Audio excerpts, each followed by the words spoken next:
It's hard to believe it's the one-year anniversary of Trump's inauguration. We go live to media outlets around the globe.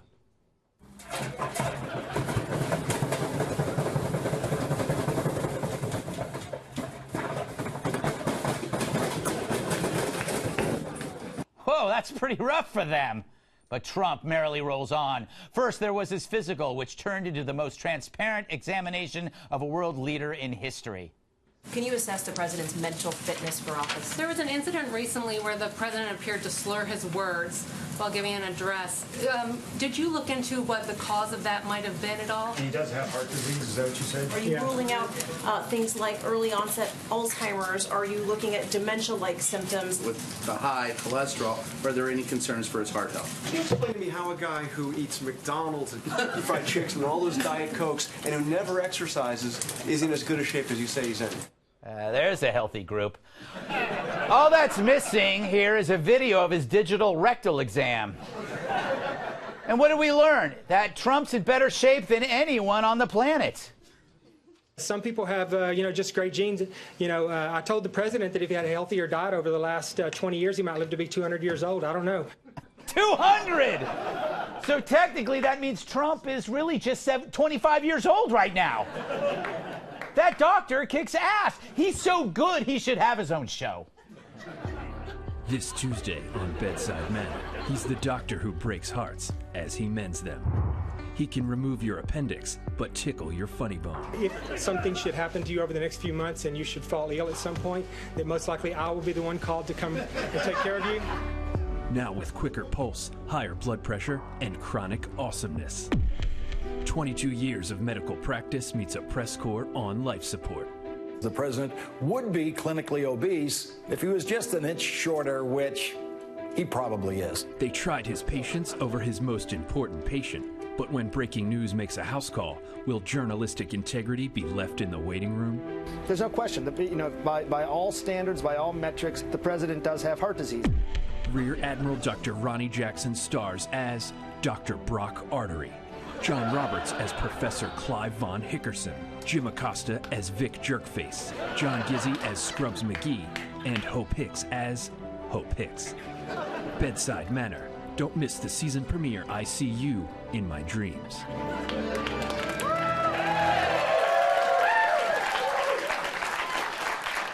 I give that 3 thumbs up. All right. But still, the good news wasn't enough for some. The president has heart disease. Those numbers qualify him for having heart disease, and it clearly needs a plan to try and prevent some sort of heart problem down the road. So wait, there's the lead. CNN finally admits Trump has a heart. Of course, all this good news only unnerved Beavis and Butthead. He sounded like a sycophant. He didn't sound like a doctor. I'm sure this guy's a great guy, great physician, blah, blah, blah. He shouldn't have sounded so Trumpian, first of all. And second, well, Willie, did he write it? He works in a White House where just about everybody who makes public statements lie. What is she doing on her little phone? They're like that couple that you get stuck next to at a wedding reception table that makes you want to gnaw your own face off. Look, when you're calling the same doctor who worked for President Obama a hack, you've lost the plot. Which is why the fake news awards was perfect timing. As the press gave Trump's physical a physical, he gave one right back. And get this, turns out he's in way better shape than they are. How genius was it to have the media cover their own report card? We break in with this breaking news. We suck. But speaking of report cards, how is Trump's after 1 year? Well, the economy's way up and ISIS is way down. If you stop there, I'll take it. But jobless claims are lowest since 1973. And I believe we have footage of your 401k since Trump took office.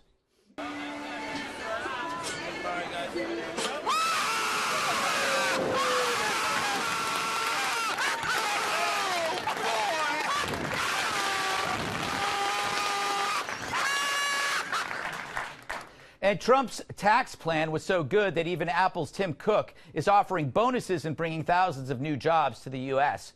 Watch him try to admit it.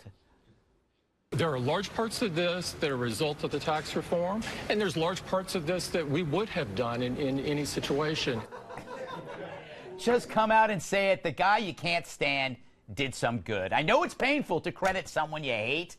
The media tech companies, they're like children in high chairs, shaking their heads as Trump feeds them their vegetables. Yeah, it tastes bad, but it's good for you. Anyway, what did we get amidst this good news? Flake news. The enemy of the people was how the President of the United States called the free press in 2017. Mr. President, it is a testament to the condition of our democracy that our own president uses words infamously spoken by Joseph Stalin to describe his enemies. Very, very moving, but very false. Flake's attack was actually fake news because Trump never said the media was the enemy of the people. He said fake news was the enemy of the people. That's no small change for a fed a storyline that undermines the ability to criticize the press. Trump treats the media like flies buzzing around his ears, reminding them it's not the reporters who are important, but the people they report on. No wonder they're pissed. So here's my one-year assessment. If Trump can just control himself, he might end up being a figure for the ages. The entire planet is feeling his impact every day. They're talking about him in the jungles of Borneo. Like him or not, take a freeze frame of right now. He's the most important person on Earth. But by keeping him on his toes, so are you. And that ain't fake news. All right. Let's welcome tonight's guests. I can get behind his legal mind. His latest book is called Trumped Up. Harvard Law Professor Emeritus Alan Dershowitz. She's so bright the Sun sends her hate mail. Wall Street Journal senior video reporter Shelby Holliday. She's the feisty dame who thinks everything's lame. National Review reporter Kat Timpf. And an inner tube is his pinky ring. Former bodyguard and my massive sidekick, Tyrus. All right. Professor, you can comment on anything, but I want to pose a question to you that despite all these missteps that are happening constantly, when you step back, there seems to be a path of accomplishment, which to me is astonishing that given all this stuff that's going around, things are okay. You know what it is? It's like a drunk man walking a straight line in an earthquake. It's like both effects are canceling themselves out. So he just walks a straight line. Does that make sense? No. Okay. Thank you. First of all, I'm still trying to get my head behind what Donald Trump will look like in 2147 yes. when he turns 200. Yes. And you have to promise to put him on this show. Yes, we will. With his walker. Yes. And he'll come in and he'll look back. Yeah. And he'll look. I think this has been a very, very mixed year. Yeah. There are some very bad things. The statements he made about African countries are simply inexcusable. As the grandson of immigrants who came from what were considered S-hole countries back then and have accomplished a lot. Right. We should never judge people on the basis of national origin. I don't like the way he deals with immigration, the way he deals with people from foreign countries. On the other hand, I like the fact that he has the peace process moving a little bit in the Middle East. Maybe the recognition of Jerusalem will finally push the Palestinians to come to the bargaining table. Mixed record on judicial appointments. Mostly I don't like them, but a couple of them are not so bad. So it's a mixed record for me. I would say more on the negative than the positive side, but he has 3 more years. Prediction, only 3 more years. Ooh. In 3 years, he's going to get on national television. This is a professor. I'm just making I a like prediction. him a lot. Here's his statement. He says, I don't know why any president thinks it takes 8 years to save our country. I have done more in 4 years than any president since George Washington. I don't see any reason for taking the additional 4 years. I can go back to the private sector and really help make America This is a good great. point. This is a good point. It's like what he did. It didn't take him that long to do Woolman Rink in New York. It took him a couple of months. He can get this thing done and he'll go do something else. I guess that's your point. It's like my grandmother used to say to our children, sleep fast, we need the beds. You know? So if he can get it done in 4 years, hey, see. He's going to not run a second time. Shelby, I have a theory that, kind of playing off what the professor said, is that he is kind of a jerk, but a lot of times your boss is a jerk and he gets stuff done. What's your take on He this? got a lot done. I just produced a video for the Wall Street Journal for this one-year anniversary, and I felt like the dryer on the trampoline. Because there was so much going on, and to recap a year in 4 minutes was nearly impossible, but also amazing to watch the market continue to go up. President Trump makes controversial comments. He's also a big cheerleader at times when things are going well. But the market, man, it just keeps going up. So I think that is a huge takeaway. It shouldn't be ignored.